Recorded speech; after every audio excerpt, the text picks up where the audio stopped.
I'd like to explore the contrasting atheisms of two public figures, Kemi Badenoch, the current Conservative Party leader, and Dr. Jonathan Miller, the late polymath and humanist whose 2004 series, A Rough History of Disbelief, remains, I think, one of the most thoughtful treatments of atheism on television.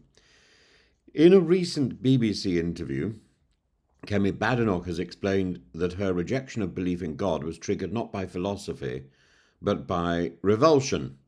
The 2008 case of Joseph Fritzl, the Australian man who imprisoned and raped his daughter Elizabeth for 24 years, led Badenoch to question the justice of divine providence, and her rationale was visceral. She prayed every day and was not saved. I prayed for good grades and longer hair, and I was.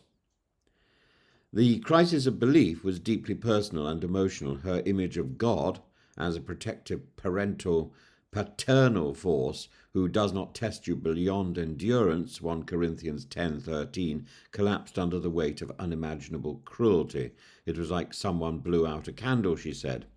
But while she rejected belief in a personal God, she maintains allegiance to cultural Christianity, expressing admiration for Christian ethics and seasonal traditions such as Easter. This seems nonsensical. Her atheism, then, is not enlightenment-born, but trauma-induced. It is a moral recoil, not a philosophical conclusion. Dr. Jonathan Miller's atheism could not be more different in origin or temperament. A self-described unbeliever from early childhood, Miller approached religion with anthropological curiosity, psychological precision, and historical breadth. He was not radicalized by an atrocity. He never found belief compelling. It's not that I decided not to believe in God.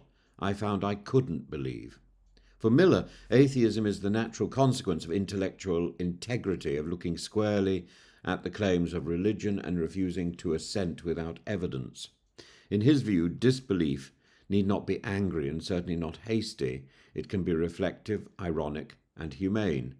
And he respects religion as a cultural artifact, its rituals, architecture, and music, but declines to treat its metaphysical claims as credible.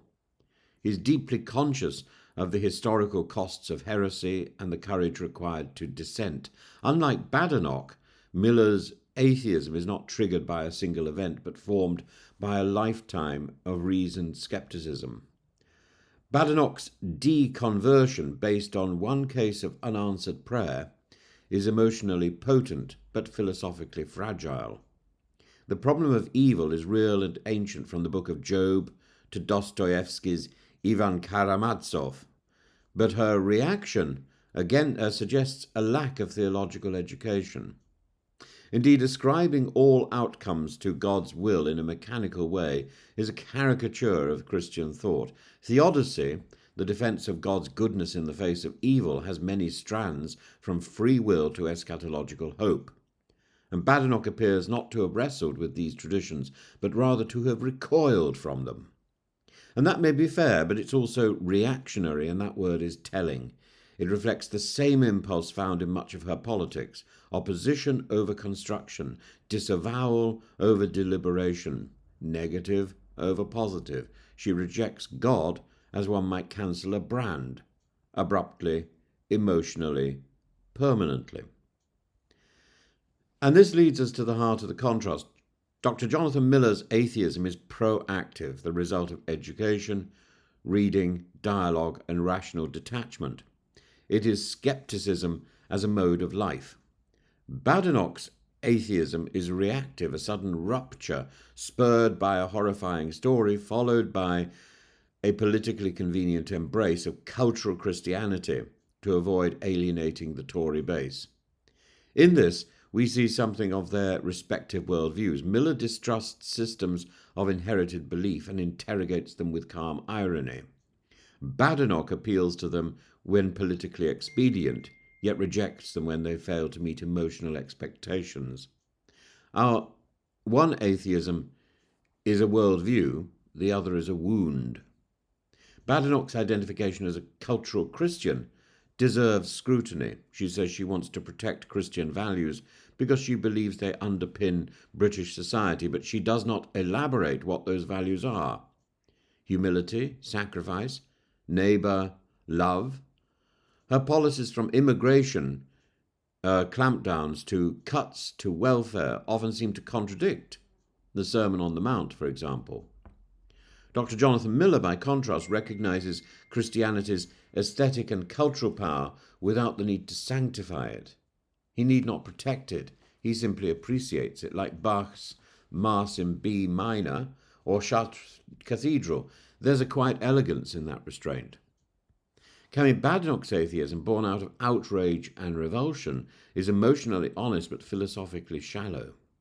It exposes her as a reactive figure, someone who defines herself in opposition to God, to liberalism, to reform, to the government. It fits with her political brand, uncompromising, polemic, allergic to nuance. Not terribly well thought out. Dr. Jonathan Miller offers a different model. Atheism is not a trauma response, but a product of thought, literature, science, curiosity. It's an atheism that leaves room for complexity, for beauty, for doubt. One atheism blew out the candle, the other lights a lamp. I must add a small coda here to say that I am not an atheist, but I respect atheism as, I think, a form of religion. And I think modern religious studies, particularly in schools and university, are very shallow, and we look at rites of passage and all this sort of rubbish with comparative religion, and we tend to ignore things like atheism, and we tend to ignore depth of study, and we tend to ignore texts. We should look at all of these. Our society would be the richer if we understood and appreciated other people's differing beliefs, whether they are theist or whether they are atheist.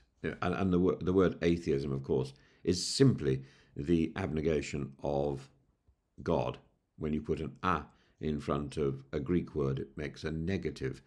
So, as Jonathan Miller rather entertainingly points out in that programme, he finds it rather frustrating to have his belief defined by the negation of something that he doesn't even think exists. He says, why am I defined by, why is my belief in no God defined by God? He said, I don't believe in fairies, but I'm not defined as a non-fairy believer. I think that's telling and thoughtful. But I also think, I also have sympathy with both Dr. Jonathan Miller and Kemi Badenoch in their recognition that our society is highly defined by Christianity and Christian culture. It's also defined by Islam, which is less recognized. Without the Renaissance in Islam, without the huge efforts in the 8th century to collate and to collect books and to translate them into Arabic, we wouldn't have had the 13th century Renaissance and indeed the huge Italian Renaissance. That is highly dependent on the